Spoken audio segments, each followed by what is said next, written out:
Well, hi and welcome to another LRCC Soundbite.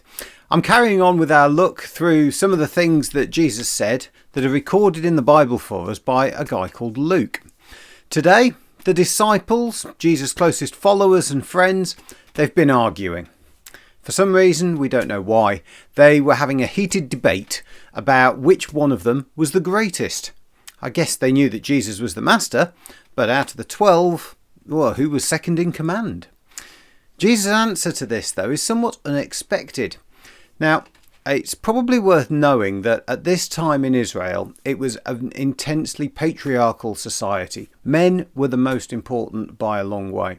Women had nothing like the same rights and privileges, but even below them were the children, pretty much bottom of the heap. So Jesus called a child over and asked the child to stand with them for a moment. The disciples didn't really know what was going on here, so Jesus said, when you welcome even a child, someone who is the lowest in society, because of me, you welcome me. And when you welcome me, said Jesus, you welcome the one who sent me. In other words, Jesus was saying that by doing things in the way that Jesus was asking them to do them, it meant like they were doing them for God himself.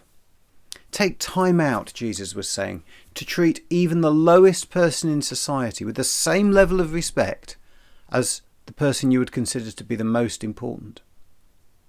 Jesus went on to say, whichever one of you is the most humble is the greatest. I reckon that probably started another debate amongst the disciples.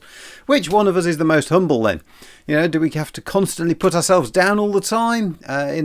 You get to a doorway, nobody will go through because everyone's saying, after you, after you, after you, invite everyone else first. It wasn't quite what they were thinking, this answer. But then everything that Jesus was telling them challenged their way of living. It challenged the societal norms. It considered and changed everything. In our world today, there are still divisions. All too often it leads to discrimination and hurt.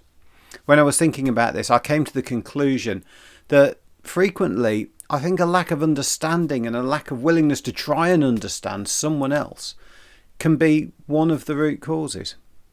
Was Jesus saying that to follow him meant you should always just be a doormat, just accept what everybody else wants and never say no, never stand up for yourself? Well, no, I don't think that's what he was trying to get at all. I think there's lots of things that we need to stand up for, particularly if we see injustice or hurt being caused.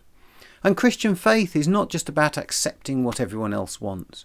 We have a statement that we believe. It's called the Creed. In less than 300 words, the fundamentals of my faith, they're all there. For me, that's some of my lines that I don't cross. But for other things, even other things to do with Christianity, I'm really happy to talk and think about and understand other people's perspectives on, because there are variations. I mentioned earlier that I think lack of understanding, lack of having that conversation is one of the problems we have.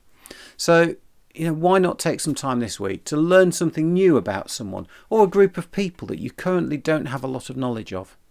I think it's got to be really through talking to people and spending time with them. Kind of like Jesus talking about welcoming people in. I don't think it's always possible, of course. Sometimes we need to do other things. The internet's great, isn't it? Because we can hear and find out things that we couldn't otherwise find. But why not try? Why not see if you can find something new out to help you understand someone else a little better? Sometimes we need to be the ones to take the step and be uncomfortable ourselves in order to help someone else feel comfortable.